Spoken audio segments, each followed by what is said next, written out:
جانکاری ہونا بھی ضروری ہے. سنیے, 3 صحابیوں کی ایک جماعت اللہ کے رسول صلی اللہ علیہ وسلم کی بعض بیویوں سے ملاقات کرنے گئے.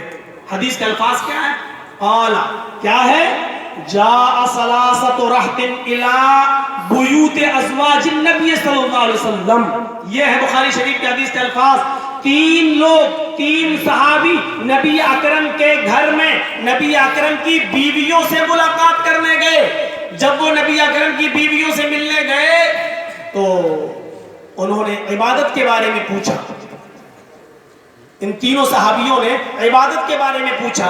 بتائیے تو اللہ کے رسول کتنا پڑھتے تھے, نماز کتنی, رات میں کتنا جاگتے تھے, دن میں کتنا سوتے تھے, کتنا جاگتے تھے, عبادت کتنی کرتے تھے, روزے کتنے رکھتے تھے. تو آپ کی بیویوں نے بتا دیا اتنا سوتے تھے, اتنا جاگتے تھے, اتنا کھاتے تھے, اتنا روزہ رکھتے تھے, اتنا افطار. پورا یہ لوگ سب باہر آ گئے, بات چیت کر کے باہر آ گئے. حدیث کے الفاظ ہے کانہم تقالوہا, ان کو کم لگا. یہ صحابی تھے, ان کو کم لگا. کہاں نبی, کہاں ہم, اللہ کے رسول تو جنتی ہیں, بخشے بخشائے ہیں, وہ تو جنت میں جائیں گے. آپ اگر عبادت کم بھی کریں تو چلے گا, ہمیں تو اور زیادہ عبادت کرنا چاہیے. اوہ دیکھیے کیا وسوسہ ڈالا گیا ان کے دل میں, دماغ میں. نبی نے جو کیا یا کرتے وہ تو جنتی ہیں, وہ تو بخشے بخشائے ہیں, وہ تو اللہ کے رسول ہیں. ہوگا, یہ تو ہونا ہی ہے. کانان میں ہم کبھی لگاتے تھوڑی ہیں. زمانہ اتنا آگے بڑھ گیا, یہ ابھی کانی والا سسٹم چل رہا ہے. تو سنیے, پھر جائے گا کیا ہے اس میں ٹیبل کتنا چپٹا ہے, لگتا ہے اسی کا ہمیں جنازہ پڑھانا پڑے گا. بغل میں رکھو نا ادھر پیچھے. چلو ٹھیک ہے, پر آواز ہوگا نا. چلو ٹھیک ہے, ٹھیک ہے, ٹھیک ہے, ٹھیک تو ہے یار, بس ہاں. تو ان کے دماغ میں کیا آیا, نبی تو جنتی ہیں, ہمیں تو نبی سے زیادہ عمل کرنا چاہیے. تو 3 صحابیوں کی رائے الگ الگ ہو گئی. ایک صحابی کیا کہتے ہیں, اے سنو, آج کے بعد میں دن بھر روزہ رکھوں گا, کبھی نہیں چھوڑوں گا. ڈیلی, پر ڈے, ہمیشہ روزہ رکھوں گا, کبھی چھوڑوں گا ہی نہیں. دوسرے صحابی کہتے ہیں یار دن تو نے لے لیا,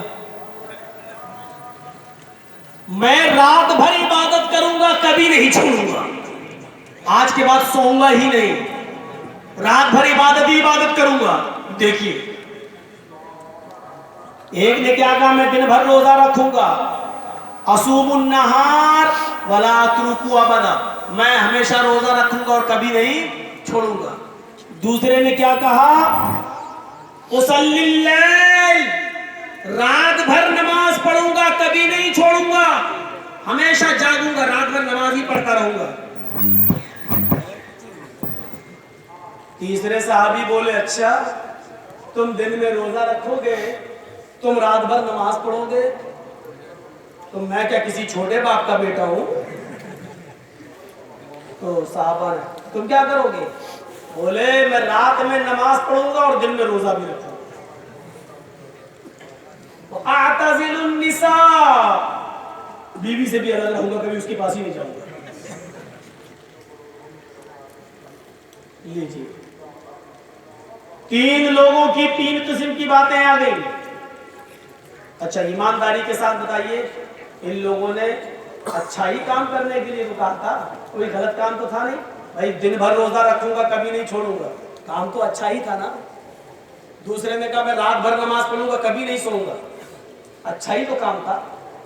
ہمارے معظم پور لطیف پور والوں کی طرح پورا رات بھر کیرم بورڈ تو نہیں کھیلے, اس میں تو نہیں لگتے رہے, رات بھر نماز پڑھ رہی کی تو بات کہی تھی انہوں نے. اور تیسرے نے کیا کہا, میں رات میں نماز بھی پڑھوں گا, دن میں روزہ بھی رکھوں گا, اور بیوی کے قریب نہیں جاؤں گا. عورت چل کھانا پکانے تک رہے بس. لیکن جب اللہ کے نبی صلی اللہ علیہ وسلم کو اس کی اطلاع ملی تو اللہ کے نبی ان کے پاس آئے اور کیا کہا, میں نے سنا ہے ایسی ایسی باتیں, انتم الذی قلتم کذا و کذا, کیا وہ تم ہی لوگ ہو جو یہ بول رہے تھے؟ کیا تم نے یہ باتیں بولی؟ کیا تم نے یہ کہا کہ میں رات بھر نماز پڑھوں گا؟ کیا تم نے کہا کہ دن بھر روزہ رکھوں گا؟ کیا تم نے کہا کہ میں دن میں نماز پڑھوں گا، دن میں روزہ رکھوں گا، رات میں نماز پڑھوں گا اور بیوی کے قریب نہیں جاؤں گا؟ تم نے کہا تم تینوں لوگ ہو؟ ہاں، اتنے سیدھے تھے، سچے تھے، جھوٹ گئے؟ ہاں کہا تو ہم نے۔ اب اللہ کے نبی نے جو جملے کہے وہ سنو۔ دن بھر روزہ رکھو گے، رات بھر نماز پڑھو گے، بیوی کے قریب نہیں جاؤ گے؟ کتنی بیوی ہیں؟ ایک۔ کہا میری 11۔ تم اللہ سے زیادہ ڈرتے ہو یا میں؟ نہیں، آپ ہی زیادہ ڈرتے ہو۔ تمہیں اللہ کا خوف زیادہ ہے یا مجھے؟ نہیں، اللہ کے رسول آپ کو ہے۔ تم دین کے بارے میں زیادہ معلومات رکھتے ہو یا میں؟ نہیں، اللہ کے رسول آپ۔ تو سنو، جب میں تم میں سب سے زیادہ اللہ سے ڈرنے والا اور اللہ کا خوف کھانے والا ہوں تو میرا حال کیا ہے؟ میں رات میں اٹھتا ہوں، میں رات میں سوتا بھی ہوں، نماز عشاء کے بعد آتا ہوں، سو جاتا ہوں، پھر آخری پہر میں اٹھتا ہوں اور اٹھ کر اللہ کی عبادت بھی کرتا ہوں، تہجد بھی پڑھتا ہوں، پھر میں کبھی رات میں سوتا ہوں، آدھی رات کے بعد اٹھتا ہوں تو اپنی بیوی کا حق بھی ادا کرتا ہوں۔ میں اپنی بیوی سے مجامعت، میاں بیوی کا، ہسبینڈ اور وائف کا جو پرسنل میٹر ہوتا ہے، تعلقات قائم کرنا، میں وہ بھی کرتا ہوں اور عبادت بھی کرتا ہوں۔ یہ تو رہا رات کا حال۔ اور دن کا حال یہ ہے کہ میں کبھی روزہ رکھتا ہوں اور کبھی چھوڑتا بھی ہوں۔ نفلی روزے، فرض روزے مت چھوڑنے لگنا کہ مولانا صاحب کہہ گئے تھے۔ میں کبھی روزہ رکھتا بھی ہوں، کبھی چھوڑ دیتا ہوں۔ بعض دوسری حدیثوں میں آتا ہے، آپ نے فرمایا کہ تم مہینے میں 3 روزے رکھ لیا کرو، کیونکہ اللہ کے یہاں ایک روزے کا ثواب 10 روزے کے برابر ہے، 10 گنا ہے۔ اس لیے اگر تم مہینے میں 3 روزے رکھو گے تو تمہیں پورے مہینے کے روزے کا ثواب مل جائے گا۔ پھر آپ نے یہ نصیحت کرنے کے بعد فرمایا،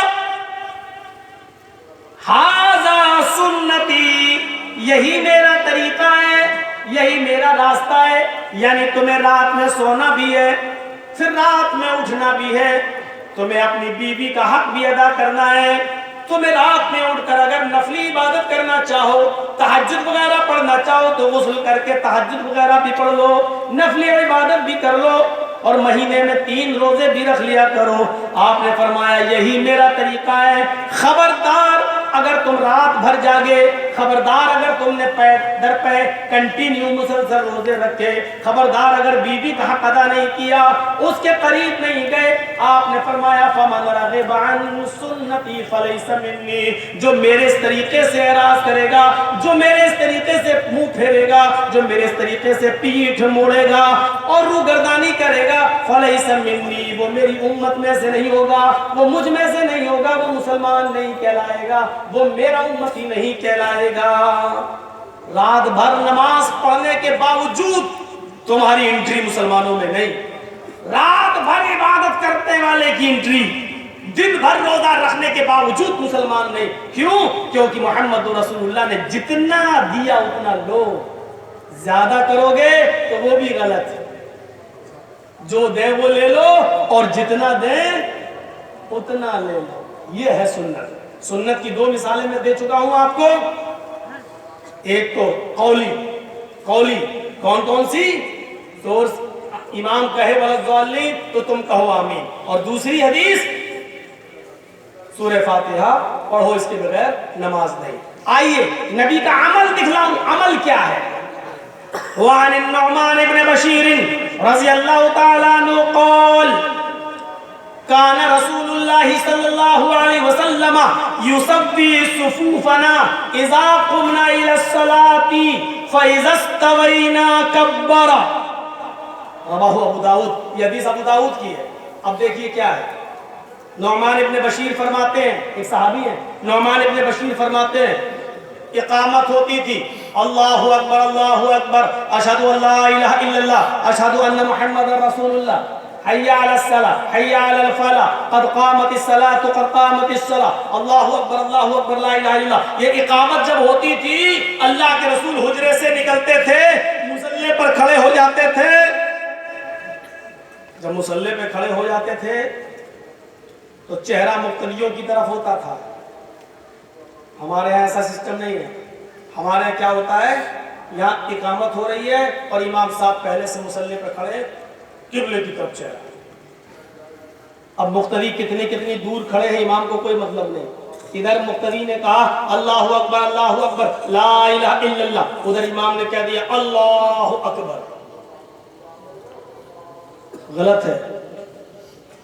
کان رسول اللہ صلی اللہ علیہ وسلم یصوی صفوفنا اذا قمنا الی الصلاۃ, جب بھی ہم نماز پڑھنے کے لیے کھڑے ہوتے اللہ کے نبی ہماری صفیں درست فرماتے, ہماری صفوں کو درست کر دیتے, ہماری صفیں سنبھالتے. کوئی آگے کھڑا ہے اس کو پیچھے کرتے, آگے ایک چھڑی بھی ہوتی تھی کبھی کبھی اللہ کے رسول کے ہاتھ میں, ایسے کر دیتے پیچھے چلو. کوئی آگے پیچھے ہوتا تھا آگے آؤ, کبھی اس کو پکڑ آگے آؤ. پیر سے پیر, ٹخنے سے ٹخنا, کاندھے سے کاندھا, سب ملا لیا. تکبیر ہو گئی, اقامت ہو گئی. ابھی آپ نے اللہ اکبر نہیں کہا, نماز نہیں پڑھائی. یصوی صفوفنا, کان رسول اللہ صلی اللہ علیہ وسلم یصوی صفوفنا, اللہ کے رسول ہماری صفوں کو درست فرماتے تھے. یہ علماء بیٹھے ہیں جانتے ہیں, کانا جب فعل مضارع پر آ جائے تو استمرار ریگولر کا معنی پیدا کر دیتا ہے. یعنی اللہ کے رسول کا یہ عمل کوئی ایک نماز میں نہیں تھا, کنٹینیو رہا, انتقال کے وقت تک رہا, آخری نماز تک رہا. آپ کا یہ عمل برابر رہا. آپ نے کوئی نماز بغیر صفوں کو درست کیے ہوئے نہیں پڑھایا. آپ کا یہ عمل کنٹینیو مداومت کے ساتھ ہم لگاتار کنٹینیو یہ آپ کا عمل رہا. کانا جب فعل مضارع پہ آ جائے تو استمرار کنٹینیو ریگولر کا معنی پیدا کر دیتا ہے. کانا رسول اللہ صلی اللہ علیہ وسلم یصوی صفوفنا, اللہ کے رسول نے ہماری صفیں درست کی, یہ نہیں, ہماری صفیں درست کر دیا کرتے تھے. اذا قمنا الی الصلاۃ, جب ہم نماز پڑھنے کے لیے کھڑے ہوتے, یعنی جب بھی اذا قمنا, جب بھی ہم نماز پڑھتے. سنو, جب بھی جماعت ہوتی, جب کا مطلب جب بھی نماز ہوتی, تب آپ ہماری صفوں کو درست کرتے. امام صاحب کو تو ڈر لگا رہتا میرے مصلی پہ کوئی دوسرا قبضہ نہ کر لے. اللہ اکبر لا الہ الا اللہ اکبر. وہ چلے دھڑا دھڑ راجدھانی ایکسپریس. الحمدللہ رب العالمین الرحمن الرحیم مالک یوم الدین ایاک نعبد و ایاک نستعین اهدنا الصراط المستقیم صراط الذین انعمت علیہم غیر المغضوب. 4 منٹ میں 4 رکعت ہو جاتی. کوے کی چونچے, اللہ اکبر سبحان ربی العظیم سبحان اللہ العظیم اللہ اکبر, ایک دم کوے کی چونچے ٹھوکے مارے, ٹھوک گئے. نماز بہت برا حال ہو گیا نمازوں. بالکل ہندو میں مسلمان میں فرق ہی نہیں دیکھتا. جیسے وہ جا رہا ہنومان کی مورتی کی کھوپڑی جلائی, موٹر سائیکل پڑ گیا کے, وہ اپنے بھگوان کے لیے موٹر سائیکل سے اترنا بھی گوارا نہیں کر رہا ہے. اور اس کو بھی فکر لگی ہوئی ہے, آئی پی ایل میچ آ رہا, بھی سٹا لگا ہوا ہے, کون جیتے گا, سٹا لگا ہوا ہے, کون جیتے گا, جلدی سے چلو اسی والی مسجد میں جلدی نماز پڑھ لو. یہ امام صاحب 4 رکعت 4 منٹ میں پڑھا دیتے ہیں, جلدی سے نماز پڑھ لی. ہاں یہ جیتے گا, یہ جیتے گا. کتنا سٹا ہوا آپ کو معلوم ہے؟ بنگال کا ریکارڈ نہیں معلوم, مجھے اپنے شہر کا معلوم. مولانا جرجیز کا شہر بھی, شہر تو چھوڑو میرا محلہ بھی, چوری چھپے سب پکڑے بھی گئے. اور یہ دیکھو رات بھر پکڑے گئے, صبح چھوٹ بھی گئے, کیونکہ مل گیا گرو دکھنا ان کو بھی چھوڑ دی. یہ حال ہوا. تو یہ نبی کا عمل تھا. آج بھی سعودیہ چلے جائیے نماز پڑھنے کے لیے, کبھی آپ خانہ کعبہ میں جائیں گے, دیکھیے جیسے ہی امام مؤذن اقامت کہے گا فوراً امام صاحب کیا کہیں گے, استو صفوفکم, استو صفوفکم, اپنی صفیں درست کر لو, اپنی صفیں درست کر لو.